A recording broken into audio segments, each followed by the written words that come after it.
सर्वप्रथम माँ भारती के श्री चरणों में वंदन करता हूँ, माँ सरस्वती के श्री चरणों में वंदन करता हूँ।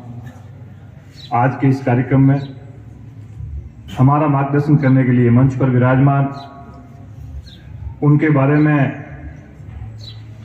पिछले कई सालों से मैं आपके साथ हूँ। आपका स्नेह, आपका आशीर्वाद, आपका मार्गदर्शन हमारे साथ है।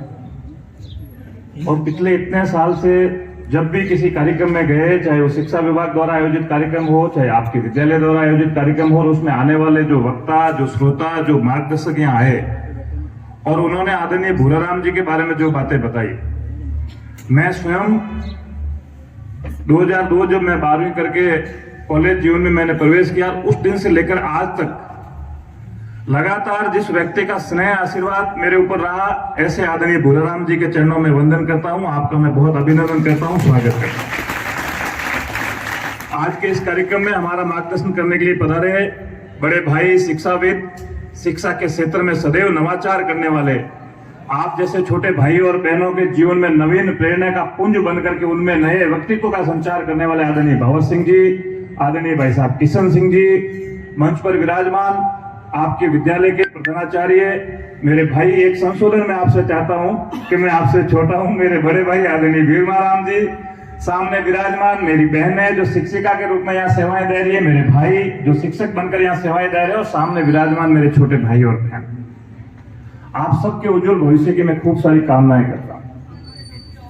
मेरे से पहले इस मंच पर आदरणीय किशन सिंह जी ने, भगवत सिंह जी ने, वीरमाराम जी ने और हमारे विज्ञान वाले जानी जी ने जो प्रेरणादायक उद्बोधन आप लोगों को दिया, उसके बाद ज्यादा कुछ कहने के लिए बचता नहीं है। तो आपको सुनने के लिए बैठे हैं। लेकिन आदरणीय वीरमाराम जी का आदेश था कि आप लोगों के बीच में आना, और जब भी वीरमाराम जी और भूराराम जी का कोई संदेश आता तो मेरे लिए आदेश होता है। अपने गुरुओं के आदेश की पालना करना एक शिष्य का नैतिक कर्तव्य होता है, और मैं भी अपने उस कर्तव्य का निर्वहन करने के लिए।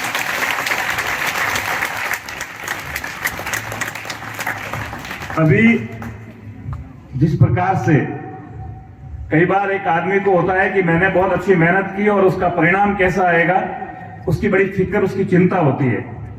यहाँ जो मेरी बहन है, मेरे जो भाई अध्यापक के रूप में यहाँ बैठे हैं, इन लोगों को भी कभी कभी ऐसा लगता होगा कि हम इन बच्चों के ऊपर मेहनत कर रहे हैं, हमारी मेहनत परिणाम की ओर आगे बढ़ेगी, उसकी सफलता किस प्रकार होगी। तो आपके चेहरे की एक खुशी और इन बच्चों के चेहरे की खुशी बता रही कि आपकी परिणाम की और 100% बढ़ने वाली मेहनत है, क्योंकि उसका उदाहरण हमने देखा कि बच्चे मंच पर आकर के जो अभिव्यक्ति व्यक्त कर रहे थे, जो भाव व्यक्त कर रहे थे, ये एक दिन में उत्पन्न नहीं होते। पिछले इतने सालों की आपकी कठोर तपस्या, एक कुमार की भांति इन घड़े को आप लोगों ने आकार दिया। कई बार आपने इनको डांटा होगा, कई बार प्यार और स्नेह का हाथ इनके ऊपर रखा होगा, हो सकता है कई बार डंडे की शक्ति भी आप लोगों को दिखानी पड़ी होगी, लेकिन आप लोगों की उस शक्ति, स्नेह और प्यार से आज ये बच्चे एक व्यक्तित्व बनकर इस मंच से निखर रहे हैं। मैं आपके उज्जवल भविष्य की कामना करता हूं, खूब सारी बधाई देता हूं। अभी आदरणीय वीरमाराम जी के बारे में और भूर जी के बारे में जो सुन रहा था, जब कोई व्यक्ति किसी परिवार का मालिक बनता है तो दूसरे लोग एक नौकर का भाव रखते हैं, लेकिन जब कोई व्यक्ति परिवार या बगिया का माली बनता है तो वो बगिया जरूर महकती है। इसी प्रकार एक माली बनकर के इस बगिया को महकाने वाले आदरणीय भूर जी और वीरमाराम जी हमारे बीच में विराजमान है। और जब परिवार का मालिक अपने आप को माली समझता है और परिवार के प्रत्येक सदस्य की उसको सींचता है, उसको देखता है कि इसको कितने खाद की जरूरत है, कितने पानी की जरूरत है, कितनी इसके पड़ोस में खरपतवार आई उसको हटाने की जरूरत है, इस प्रकार के व्यक्तित्व से प्रत्येक विद्यार्थी के जीवन की कठिनाई को दूर करने वाले, उसके मन के संदेह और संशय को मिटाने वाले, उसके हाव भाव से उसकी पहचान करके उसके दुख तकलीफ को जानने की जिज्ञासा करने वाला आदरणीय भूराराम जी और वीरमाराम जी जैसे शिक्षक इस समाज में है, तो आने वाली पीढ़ी निश्चित तौर पर शिक्षित होगी, इस बात का हमें कतई संदेह नहीं। साथियों, मेरे छोटे भाई और बहन सामने विराजमान है, मंच पर हमें शिक्षा देने वाले शिक्षक विराजमान है। जिंदगी में इंसान का जन्म लेना, जीना और मरना हमारे हाथ में नहीं, हो भगवान के हाथ में। हम किस कुल में जन्म लेंगे, हम किस घर में जन्म लेंगे, हमारा नाम क्या होगा, हमारा धर्म क्या होगा, हमारा मजहब क्या होगा, ये हमारे हाथ में नहीं है। लेकिन इस धरती पर हमारे जन्म लेने के बाद में हमारे अंदर व्यक्तित्व कैसा होगा, ये अगर किसी हाथ में है तो हमारे मंच पे सामने बैठे हुए इन गुरुजनों के हाथ में है। और ऐसे गुरुजन अगर हमारे समाज में है तो हमारा व्यक्तित्व निश्चित तौर पर बेहतरीन रहना है। हम कई बार खूब सारे कार्यक्रम में जाते हैं, वहां खूब भीड़ होती है, क्वांटिटी बहुत हजारों की संख्या में होती है। लेकिन जब कभी भी आप हमें बुलाते हैं तो सामने क्वालिटी होती है, और जब क्वालिटी के सामने कोई बात रखनी होती है तो हमें भी 10 बार विचार करना पड़ता है। और क्वालिटी आप लोगों को इसलिए, क्योंकि पिछले लंबे समय से आप लोगों के बीच में आ रहे हैं, परीक्षाएं हमारी भी होती है। सामने जो छोटे भाई और बहन बैठे हैं, जो गुरुजन बैठे हैं, बोले बुला तो लिया है बीरमाराम जी ने इनको, पिछली बार क्या कह के गए थे और आज क्या बोलने वाले हैं। ऐसा तो नहीं है वही रटी रटाई भाषा हर बार आके हमारे सामने चेप के जा रहे हैं। तो हमें भी बड़ा सोच के आना पड़ता है, बीरमाराम जी ने बुलाया, भूराराम जी ने बुलाया, तो बोलना क्या है। तो सर भी हमारी परीक्षाएं लेते हैं, क्योंकि गुरु हमेशा शिष्य की परीक्षा लेता है। इस जीवन में 2 ऐसे किरदार होते हैं, इस जीवन में 2 ऐसे किरदार होते हैं जिनका कर्ज हम इस जीवन में कभी नहीं चुका पाते। पहला किरदार होता है हमारी मां। पहला किरदार हमारी मां होती है, जो हमें जन्म देती है। जन्म देने के बाद अपने सीने से चिपका के रखती है, अपना दूध पिलाती है, हमारी हर उस गंदगी को हमसे दूर रखने का प्रयास करती है ताकि हम स्वस्थ रहे, हमारा जीवन अच्छा हो, हमें संस्कार देने का प्रयास करती है। मां अपना फर्ज पूरा करने के बाद हमारा जीवन इस मास्टर के हाथ में सौंप देती है। तो जीवन में मां और मास्टर 2 ऐसे किरदार होते हैं जिनका फर्ज हम कभी उतार नहीं सकते, जिनका कर्ज हम कभी उतार नहीं सकते, क्योंकि मां के बाद में मास्टर की महिमा शुरू होती है। मां एक अबोध बालक को मास्टर के पास लेके आती है, अपनी उंगली पकड़ा के कहती है कि ये मेरा बेटा है, ये मेरी बेटी है, आज से मैं आपके हवाले कर रही हूं, आपको सौंप रही हूं। जब मां अपने बेटे और बेटी को मास्टर के हाथ में सौंपती है, उसका भविष्य संवारने के लिए उनके आगे सुपुर्द करती है, तो यही मन में विश्वास रखती है कि यहां से पढ़ लिख करके मेरा बेटा जब आगे बढ़ेगा, और जिस प्रकार से ये भूराराम जी और बीरमाराम जी माली बन करके अपनी इस बगिया को महकाने का काम कर रहे हैं, तो निश्चित तौर पर आप भी यहां से जाने के बाद फूल बन करके महकोगे, चारों ओर समाज में आपकी खुशबू फैलेगी, आपके नाम का उजियारा होगा, आपके नाम का यश और कीर्ति मिलेगी। जब मंच पर आशीर्वाद देने के लिए स्वयं गुरुजन जो मां के समान यहां विराजमान है, तो मैं तो आपका एक साथी हूं। आज की शोभा वेला पर मैं आपके उज्जवल भविष्य की कामना करता हूं, और यही आपको आशीर्वाद देता हूं कि खूब यशस्वी बनो। आने वाले समय में आपके नाम का यश, आपके नाम की कीर्ति इस क्षेत्र ही नहीं, इस जोधपुर में ही नहीं, राजस्थान में ही नहीं, पूरे देश में खुशबू बन करके महके, आपके विद्यालय का नाम रोशन हो, आपके परिवार का नाम रोशन हो। और जब आपके विद्यालय और परिवार का नाम रोशन होगा तो हमें भी खुशी होगी कि मेरे छोटे भाई और बहन आज इस देश के अंदर अपना नाम रोशन कर रहे हैं। इस देश में 3 ऐसे महान व्यक्तित्व हैं जिनके संघर्ष की कहानी हमने अलग अलग अध्यापकों के माध्यम से, अलग अलग अखबार पत्र पत्रिकाओं के माध्यम से सुनी होगी। एपीजे अब्दुल कलाम खूब संघर्ष किया, आज उनका नाम पूरे देश में गूंजता है। ऐसे ही एक साधारण परिवार से निकल करके इस देश के प्रधानमंत्री तक का सफर तय करने वाले आदरणीय अटल बिहारी जी वाजपेयी रहे। उनका भी नाम हम देखते हैं तो आज पूरी दुनिया उनका नाम बड़े आदर के साथ लेती है, जिन्होंने केवल सत्ता को इस देश के अंदर पहुंचने के लिए अपने आप का हथियार नहीं बनाया, उन्होंने सत्ता के शिखर पर पहुंच करके भी ये कहा कि नहीं, मैं चाहे किसी पार्टी, किसी पद या विचारधारा का हूं, लेकिन मेरे से पूर्व में जिसने जो कार्य किया है उसकी महत्ता को मैं कभी कम नहीं करूंगा। तो इस विद्यालय में पढ़ाने वाला प्रत्येक शिक्षक आपके लिए महत्वपूर्ण है। एक बार एक शिक्षकों के सम्मेलन में अटल जी ने कहा था कि शिक्षक शब्द सम्मान का नहीं, शिक्षक शब्द सम्मान का नहीं, चुनौती का है। यह शब्द प्रतिष्ठा का नहीं, परीक्षा का है। और उन्होंने शिक्षकों को संबोधित करते हुए कहा था कि ये शिक्षक जो मंच पर विराजमान है, सामने विराजमान है, इस प्रकार के शिक्षक अगर इस समाज में विराजमान है तो आने वाली हर चुनौती को स्वीकार करके हर परीक्षा की घड़ी में खड़े उतरेंगे और आपकी प्रतिष्ठा को कभी कम नहीं होने देंगे। इस प्रकार का हमें विचार और भाव इनके लिए करते हैं, क्योंकि हमारी कमियों को दूर करने वाले, हमारी उन कमियों को ठीक करने वाले अगर कोई व्यक्ति है तो हमारे सामने विराजमान हमारे साथी शिक्षक है। हो सकता है इनके व्यवहार से, अभी जानी जी जो साइंस के अध्यापक है ये समझा रहे थे, साइंस वाले थोड़े से समझाते हैं तो उनका भाव अलग होता है। डॉक्टर जब दवाई देता है तो थोड़ी सी कड़वी लगती है, लेकिन हमारे स्वास्थ्य को ठीक रखने के लिए कड़वी दवा भी हमारे लिए जीवन में जरूरी होती है।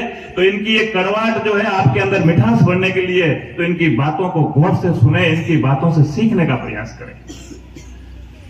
भूराराम जी और बीरमा राम जी और उनकी ये जो टीम सामने बैठी है, मैं पिछले लंबे समय से आप लोगों के साथ में जुड़ा हुआ हूं। आज का ये कार्यक्रम थोड़ा अलग प्रकार का कार्यक्रम है।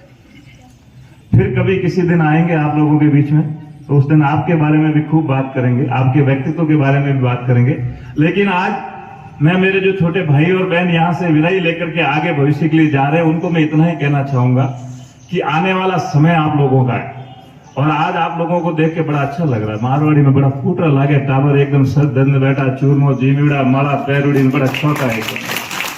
और हमारे दादा टाबरिया थोड़े ही मनोहर करता देना कई तो मोहल्ले पहुंचो गिलास पहुंचता सुबह चूरमो जोरो जी मनाया देखिए, तो बड़ो आप लोगों ने देखना बढ़िया लगे। तो आप सब लोगों के लिए मैं इतना ही कहूंगा कि जो आने वाला समय बोर्ड की परीक्षाएं हैं, हम सब लोग यहाँ से विदाई लेके आगे जा रहे हैं।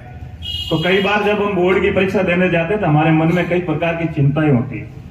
अभी जानी जी जो कह रहे थे कि हमें चिंता नहीं करनी, उस बोर्ड की परीक्षाओं में कुछ भी अलग नहीं होने वाला।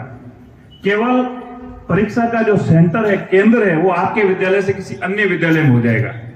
ये जीवन की पहली सीढ़ी है आप लोगों को परखने की, कि आज तक आपने जो परिणाम दिखाया, आज तक जो आपने मेहनत की, वो अपने घर की स्कूल के अखाड़े में की। अब सिर्फ उसी मलखम को दिखाने की जरूरत है, लेकिन अखाड़ा पड़ोस की स्कूल में सज गया। ज्यादा परेशान होने की जरूरत नहीं है। प्रश्न पत्र वही आने जो आपके गुरुजनों ने 365 दिन की मेहनत करके आपको पढ़ाया है। सवाल वही आने हैं जो आपके गुरुजनों ने 365 दिन की मेहनत करके आपको पढ़ाया है। हाथ वही है आपके लिखने वाले, पेन आपके पास वही है जो आपके घर वालों ने दिलाया है। केवल जगह बदली है तो उस जगह में हमारा मन नहीं बदलना चाहिए। हमें पूर्ण आत्मविश्वास के साथ आगे बढ़ करके इस परीक्षाओं के अंदर अपना श्रेष्ठ परिणाम देने की कोशिश करनी चाहिए, ताकि आने वाले समय में ये विद्यालय परिवार ही नहीं, ये पूरा क्षेत्र आपके नाम से महके, आपके नाम की तारीफ करे, आने वाला समय आपको खड़ा होकर के सैल्यूट करे। अभी सोशल मीडिया की बात चली। सोशल मीडिया आजकल हर आदमी के घर तक पहुंच गया है। सोशल मीडिया पर लिखने के लिए हमें शब्द मुफ्त में मिलते हैं। उन शब्दों की हमें कोई कीमत नहीं चुकानी पड़ती है, लेकिन उन शब्दों के लिखने और बोलने से तय होगा कि उन शब्दों की कीमत आपको मिलेगी या आपको चुकानी पड़ेगी। इसलिए हमें शब्दों का चयन करने से पहले 1000 बार सोचना चाहिए। आपके बोले हुए शब्द, आपके लिखे हुए शब्द दो समाजों को जोड़ने का काम करते, दो समाजों को तोड़ने का काम करते। तो हम सभी लोगों को उस फूल की तरह, उस चंदन की तरह बनना जो अपनी महक से पूरे वन को महकाए, उस बांस की तरह नहीं बनना जो खुद भी जले और औरों को भी जलाए। तो हमें शब्द हमेशा ऐसे चयन करने हैं कि हमारे शब्दों के लिखने के बाद, हमारे शब्दों से बोलने के बाद आपके परिवार की इज्जत बढ़े, आपके स्कूल की इज्जत बढ़े, आपके साथ उठने बैठने वाले भाई और बहनों की इज्जत बढ़े और हमारी भी इज्जत बढ़े। और मैं आप लोगों के प्रति पूरा भरोसा रखता हूं कि जब ऐसे शिक्षक आपको शिक्षा दे रहे हैं तो आपके लिखे हुए शब्द सदैव श्रेष्ठ होंगे। दूसरा, हम कई बार अखबार के माध्यम से पढ़ते हैं, सोशल मीडिया के माध्यम से पढ़ते हैं कि कोटा में या बड़े जो मेट्रो सिटीज है उसके अंदर बच्चे सुसाइड कर लेते हैं परीक्षाओं के तनाव में। हमारे यहाँ मारवाड़ के पहलवान है, हमारे पूर्वजों ने 1000 साल अकाल जलाए, खाने के लिए अनाज नहीं था, पीने के लिए पानी नहीं था, लेकिन सुसाइड की कभी नहीं सोची।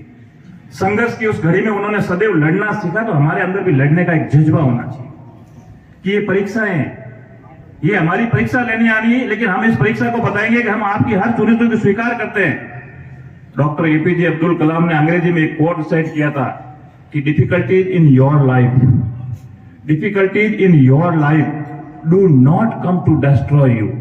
It's to help you realize your passion, potential and power, less difficulties now, you too are difficult, you too are difficult. तो उन्होंने कहा था कि ये जो चुनौतियां हमारे जीवन में आती है, ये हमको नष्ट करने के लिए नहीं आती है, ये हमारे धैर्य की परीक्षा लेने आती है, ये हमारे पेशेंस की परीक्षा लेने आती है, ये हमें दिखाती है कि हम क्या कर सकते हैं। तो कह दो उन चुनौतियों से कि आप उन चुनौतियों से भी ज्यादा चुनौतीपूर्ण चट्टाने हो, आप उनसे बिखरने वाले नहीं हो, उनका सामना करके निखरने वाले हो। इस प्रकार के भाव के साथ आगे बढ़ो। ज्यादा लंबी चौड़ी बात आप लोगों के बीच में नहीं, और अब तो आपको खुश होने की जरूरत है कि शायद मंच पे भूराराम जी के अलावा और कोई बोलने वाला नहीं, जो आपको कहना वो कहे। तो ज्यादा चिंता भी आप लोग नहीं करें। खूब सारी बधाई मेरे सभी छोटे भाई और बहनों को। आने वाला समय आपके जीवन में श्रेष्ठ परिणाम लेके आए। जब दोबारा हम अगली बार इस विद्यालय में आए, ये जो भाई और बहन आज मालाएं पहन करके बैठे हैं, पूरा समाज, पूरा ये मोहल्ला, पूरी ये आस पड़ोस के क्षेत्र आपका स्वागत करें। इस प्रकार की मैं शुभकामनाएं आपको देता हूं, क्योंकि ये बोर्ड का परीक्षा परिणाम आपके आने वाले भविष्य की नींव को निर्धारित करेगा। यहां से चौराया आएगा। आज तक स्कूल थी, सुबह उठना है, बीरमाराम जी के पास जाना है, जो पढ़ाएंगे पढ़ना है, लेकिन अब आपको एक निर्णय लेना पड़ेगा। हम आकलिया चौराहे पे जाके खड़े हो गए, हमको प्रताप नगर की तरफ आना है, हमको सोस्ती गेट की तरफ होते हुए जयपुर दिल्ली की तरफ जाना है, या बाड़मेर का रास्ता पकड़कर केन एनर्जी की तरफ जाना है। तो हमारी जिंदगी के भविष्य का निर्धारण हमको करना है। किसको विज्ञान के क्षेत्र में आगे बढ़ना है, किसको कला के क्षेत्र में आगे बढ़ना है, किसको कॉमर्स के क्षेत्र में आगे बढ़ना है, यहां से सब चीजों का निर्धारण होगा। कौन डॉक्टर बनेगा, कौन वैज्ञानिक बनेगा, कौन देश की सीमा पे खड़ा होकर के इस मातृभूमि की रक्षा करेगा, कौन शिक्षा के क्षेत्र में जैसे किशन सिंह जी और भंवर सिंह जी नवाचार कर रहे, इस प्रकार का नवाचार करेगा, और कौन भाई जो रावत आप ही के विद्यालय से पढ़ करके आज आरएस बना है, इस प्रकार का एकेडमिक कैरियर के अंदर अपना नाम रोशन करेगा, वो आप लोगों को डिसाइड करेगा। मैं खूब सारी बधाई देता हूं। आने वाला परीक्षा परिणाम आपके लिए 100% रहे, आप सब लोगों का उत्तम स्वास्थ्य रहे, किसी प्रकार की मानसिक तनाव लेने की आपको जरूरत नहीं है, किसी प्रकार की कोई हिचकिचाहट, कोई शंका, कोई समस्या आप लोगों के सामने आए तो निसंकोच अपने विद्यालय के समस्त गुरुजनों के सामने आकर के रखिएगा। एक परिवार के सदस्य के नाते जब कभी भी भूराराम जी और बीरमाराम जी आपका आदेश आएगा, आपके आदेश की पालना एक शिष्य के रूप में करते हुए हम सदैव आप लोगों के साथ खड़े रहेंगे। पुनः आप लोगों ने बुलाया, खूब सारा मान सम्मान दिया, इसके लिए हृदय की गहराइयों से मैं सभी छोटे भाई और बहनों का हार्दिक आभार प्रकट करता हूं। समस्त जो विराजमान या गुरुजन मेरे भाई और बहनें हैं, इन सबका भी मैं हृदय की गहराइयों से आभार प्रकट करता हूं कि शिक्षा रूपी जो आप इन लोगों को दान दे रहे हैं, ये जीवन का सबसे अनमोल दान है। और जब ये बच्चे आगे बढ़ेंगे, अपने अपने क्षेत्र में कामयाब होंगे, तो जब लौट करके वापस आएंगे तो आप सब लोगों की खुशियां दुगनी होगी। इस प्रकार की मंगल कामनाओं के साथ खूब सारी बधाई, आप सबके उज्जवल भविष्य की कामनाएं। जय हिंद, जय भारत।